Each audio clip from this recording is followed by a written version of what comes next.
Harambe! Heshima harambe! Niwaambie siri ama mtaambia mtu? Munaona huyu Manrigiji? Munajua leo ni birthday yake. Sasa nataka tumwambie cousin yetu Rigiji, happy. Hebu mikono unasema happy birthday Rigiji. Leo tuwasherehekea kuzaliwa kwa kiongozi shupavu, kiongozi wa DCP na ni kiongozi wa taifa hili.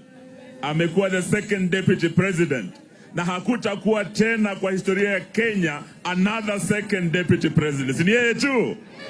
So leo tunapanda mlima na yeye. Lakini tumesema leo tuje tuwasalimu watu wa bahati. Tusalimu watu wa heshima. Rais mstaafu Moi alikuwa anasema siasa mbaya, maisha mbaya. Leo nataka niambie watu wa Nakuru na watu wa Kenya, siasa mbaya, heshima mbaya. Watu wa heshima, Kenya imepoteza heshima sababu ya uongozi mbaya wa Kasongo. Passport ya Kenya sasa haina heshima duniani sababu imeuziwa wale wanamgambo waasi kutoka Sudan wanaitwa Janjaweed RSF.